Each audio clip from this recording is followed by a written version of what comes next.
A ignorância do clero levou à eleição de um papa anticatólico? Vamos ver aqui o enunciado.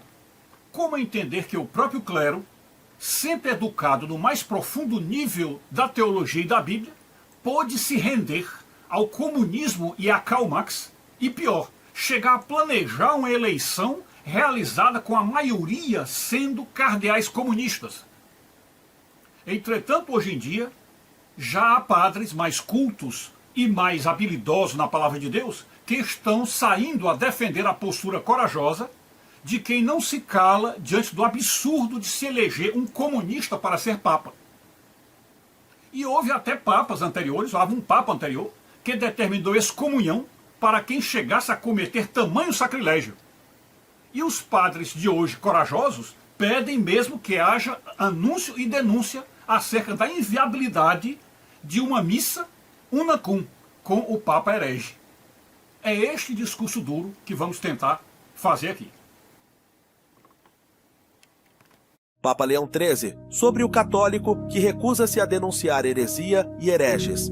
Mas quando a necessidade urge, não só os que mandam devem salvaguardar a integridade da fé, mas como ensina São Tomás, cada um está obrigado a expor a fé diante dos outros, tanto para instruir e confirmar os demais fiéis, quanto para reprimir a audácia dos infiéis, recuar perante o inimigo, ou manter o silêncio quando de todas partes se levanta incessante clamor para oprimir a verdade. Próprio é de um homem covarde sem caráter, ou que duvida da veracidade daquilo no qual professa crer.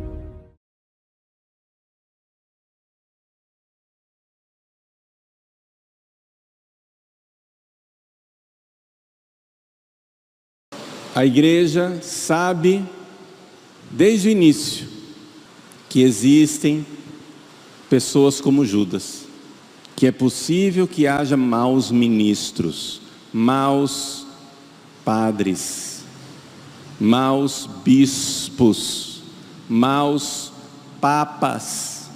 A igreja sabe disso desde o início. Não nos deve escandalizar isso. E Jesus, com grande caridade, fez isso. Ele escolheu Judas exatamente para iluminar a nossa história, para que ninguém depois diga: a igreja deu alguma coisa gravemente errado, porque Jesus escolheu apóstolos puríssimos e santíssimos, e a igreja estragou tudo, e agora apareceram os maus padres. Não, Jesus já colocou desde o início, eu vou constituir os 12. Eu vou constituir os 12 apóstolos, e vai ter gente que vai pisar na bola. Pessoal, o que muito me admira e que muito me espanta é de fato constatar que a questão da ignorância, ela não atinge somente o analfabeto, o agricultor, o pedreiro, o pescador, né? O homem pobre de um modo geral, mas que a ignorância, analisada em nível macro, né, em nível mais elevado, a ignorância, ela atinge até os mais letrados e os mais cultos, os mais estudiosos. Porque estamos falando de uma ignorância, vamos dizer assim, de uma cosmovisão que somente Deus tem e que revela, como ele diz lá, revela aos seus pequeninos, que não sabemos quem são, mas revela alguns, e dão essa clareza de visão para que as pessoas possam também ter uma fonte e chegar a esse nível de conhecimento. Porém, isso não é nada que seja, vamos dizer assim, difícil demais, espantoso demais, porque há certas verdades tão claras, tão evidentes, que não há necessidade de grandes estudos para se ver. No caso dessa realidade que estamos tratando aqui, a da eleição de um Papa herege, esta realidade que nós temos aqui, qualquer um que estudar o Catecismo da Igreja Católica por completo, o direito canônico, a vida dos santos, o estudo da Palavra de Deus, quem fizer isso com mais profundidade, verá que as coisas que estão sendo pregadas, e às vezes até coisas já, vamos dizer assim, ordenadas, para que a igreja cumpra, e que estão vindo da palavra e da caneta do Papa que está aí, são flagrantemente e frontalmente contra aquilo que a igreja a Santa Igreja determinou ao longo de 2000 anos de história. Então qualquer católico que seja um pouquinho menos iletrado, ou que tenha um pouquinho de conhecimento e também um pouco de visão, possa enxergar as coisas, e, por exemplo, bastando perceber que um Papa não pode dizer nada que fira os 10 mandamentos, nada que fira, nada que vá contra os 10 mandamentos, isso aí é suficiente para se já desconfiar de que há alguma coisa errada com esse Papa. Não é?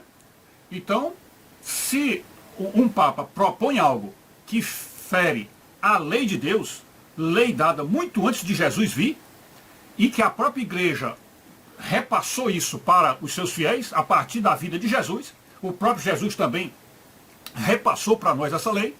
Então um Papa, por mais adorado, por mais venerado, por mais querido, possa ir contra isso aí. Porque como diz a Bíblia, passará o céu e a terra, porém a minha palavra e a minha lei, aí palavra no sentido de lei, a minha lei não passará. Tanto é que ele diz, nenhum i, nenhum tio jamais passará da lei. Então os 10 mandamentos estão valendo hoje, para hoje, e tudo que é do cristianismo tem que ser feito com base nos 10 mandamentos. O Papa que está aí está ferindo os 10 mandamentos, sobretudo no 6º mandamento e alguns outros trechos dos 10 mandamentos que a gente poderá analisar. Mas basicamente o que estamos querendo acentuar e deixar claro, porque também é o mais claro para se ver, é o ferimento ao 6º mandamento, que é aquele mandamento do não pecarás contra a castidade, que lá no original tem não adulterarás. Então nesse 6º mandamento, que a igreja chamou de não pecarás contra a castidade, de maneira muito mais precisa, muito mais exata, colocou, vamos dizer assim, o que Moisés escreveu com o que Jesus disse, né? Porque quando Jesus analisou o 6º mandamento, ele diz, ouviste o que foi dito, não adulterarás. Eu, porém, vos digo, aquele que olhar com intenção impura para uma mulher, já adulterou com ela. Então Jesus pegou o Velho Testamento, os 10 mandamentos, e acentuou mais, enfatizou mais, tornou mais rigoroso aquela lei. Enquanto que o Papa atual, ele está amenizando, abrandando, amarelando a lei, tornando, como se diz, passando pano, não é? Como se diz assim, olha, casais de várias relações podem comungar, não é? Casais em situações irregulares podem fazer parte da igreja normalmente, sem contar que este Papa atual aderiu à ideologia de gênero e, portanto, ele teria que dar uma resposta para esse pessoal da ideologia de gênero, que são os ativistas da causa gay, e ele teria que então dizer alguma coisa que agradasse, que tivesse favorável a esse pessoal. E qual é a coisa que ele poderia fazer? É abençoar as uniões homoafetivas. Era isso, era abençoar. E esse abençoar a união homoafetiva é o quê? É o primeiro passo para legalizar um casamento, um matrimônio na igreja de pessoas do mesmo sexo. Pior, no bojo da ideologia de gênero, vem também outros tipos de aberração sexual, como sexo com crianças, sexo com animais, e por aí vai. Né? Para nem pensar mais, são coisas tão escabrosas que nem se deve falar. Então um Papa que comungasse com isso, e começasse a ser leniente, começasse a fazer vista grossa para isso, e daqui a pouco está facilitando que essas aberrações entrem dentro do corolário de leis da igreja, isso daí é heresia pura. É como se a gente se chama heresia formal. Então o que nos admira é que existam católicos, e até bons católicos, que primeiro não enxerguem isso, e ao não enxergarem, se levantam contra essas pessoas, e contra até os padres que têm falado isso. Claro que aí na questão dos padres existem dois tipos. Existem uns padres que já abriram o jogo e denunciaram claramente que o problema está no Bergoglio, que é o atual Papa, entre aspas. Então, há alguns padres que realmente romperam com a igreja ou foram excomungados e que realmente confessam isto, que a coisa realmente é assim. Mas existem os outros padres, que é aqueles que eu estou mencionando aqui, que são padres que ainda não, vamos dizer, abriram o jogo, não deram nome, não nominaram a pessoa a quem eles estão criticando, porque é o chefe deles, né? O Papa é chefe de todos os padres, né? Então é o chefe deles. E evidentemente um padre que falasse diretamente contra o chefe, ele sairia da igreja, ele seria excomungado, e aí perderia o contato com o rebanho, ou talvez fizesse um rebanho clandestino, e aí talvez ficasse mal visto por essa maioria de católicos hipócritas e cegos que não veem nada, né? Então, a verdade é que existem essas duas questões. Os padres que já viram e já denunciaram e já foram punidos pela igreja, mas que estão falando a verdade, continuam falando a verdade e defendendo a igreja antiga, a igreja de 2000 anos. E existem os padres que ainda estão dentro da igreja, que já viram esta verdade, mas que estão falando de maneira indireta, ou dando indiretas, tá certo? E é isso que nós vamos deixar aí para vocês, dois exemplos disso. Primeiro, de um papa antigo, que diz que qualquer católico tem que denunciar a heresia. Nenhum católico pode deixar uma heresia passar sem denunciar. É obrigação do católico, é da responsabilidade espiritual do católico ele denunciar a heresia. E se essa responsabilidade, se essa obrigação cabe a um leigo, imagine o que não caberia a um padre, não é? Então os padres que não estão denunciando estão fugindo da responsabilidade dada por Deus, estão sendo omissos, portanto cometendo o pecado da omissão, e aí, portanto, caindo num outro tipo de condenação, que é a condenação pela omissão.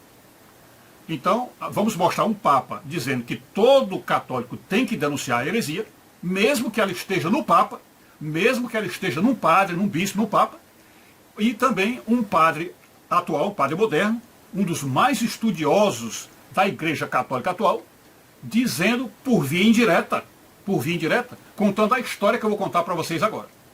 A história que esse padre, que é um padre que eu admiro muito, gosto muito dele, o que ele está dizendo é o seguinte: olha, pessoal, Jesus já sabia tanto, ele já conhecia tanto, que viriam papas hereges e viriam papas pecaminosos, ele já sabia tanto, que ele resolveu deixar dentro do colégio apostólico, isto é, aquele colégio de 12 apóstolos que ele mesmo escolheu, ele resolveu deixar ali dentro, e ele mesmo escolheu um daqueles para ser o traidor, para mostrar que existe a possibilidade de haver um traidor dentro da igreja. Então o colégio dos apóstolos, com Jesus sendo, entre aspas, o Papa, né, daquele colégio, mas deixando a igreja, após a morte dele, a igreja com 12, e deixando que o próprio Jesus foi traído por alguém que ele escolheu, portanto, esse que ele escolheu é um sinal de que viria um traidor dentro da igreja no futuro, viria um traidor. Então, é como se Jesus estivesse dizendo assim: olha, não se preocupem e não se espantem, porque dentro da própria igreja aparecerá um lobo disfarçado de ovelha, que todos pensarão que é ovelha, e que no final irá trair a sã doutrina, irá trair a doutrina católica. Então é como se fosse uma previsão deixada por Jesus, para que a igreja toda ao longo dos séculos ficasse sempre antenada e ficasse sempre com os ouvidos atentos, que realmente poderia aparecer um Papa herege. Como na história sempre apareceu, sempre houve papas pecaminosos, né? Mas um Papa herege, que fosse realmente o destruidor da doutrina católica, já foi colocado em Judas, na figura de Judas foi colocado isso aí. Porque foi por causa de Judas que Jesus foi para a cruz. Isto é, Jesus foi morto por causa de Judas. E o que o Papa atual está fazendo é isso, ele está matando a Igreja Católica, que é o corpo de Cristo. A Igreja Católica é o corpo de Cristo. Então se tem um Papa herege hoje e está matando o corpo de Cristo, então ele é o Judas. Ok? Então aí está, eu vou passar para vocês os dois vídeos, para vocês verem que as duas coisas estão correlacionadas. E no segundo vídeo, que é o do padre atual falando, vejam como ele indiretamente ele diz isso, né? Ele não diz o nome do Papa, não diz isso. Mas ele indiretamente está dizendo: olha, se preparem, que isso aí é o que ia acontecer. Isso aí já estava previsto por Jesus. Era o que ia acontecer. E nós agora sabemos pelo Apocalipse que viria um momento em que se encerraria a carreira dos papas, e o próximo seria o anticristo. O próximo Papa, depois desse que está aí, o próximo é o anticristo. Então isso aí está tudo profetizado, é profecia do Apocalipse. Então nós não tínhamos como escapar disso. Agora temos que ser católicos corajosos, temos que ser católicos humildes e corajosos, para aceitar que na nossa igreja, que é a igreja fundada por Jesus, a igreja santa, apostólica, romana, santa, que dentro desta igreja viria aquele que anunciaria o anticristo. Então nós temos que ter humildade e muita coragem como católicos para aceitar isso, ok? Então é isso. Fiquem com Deus.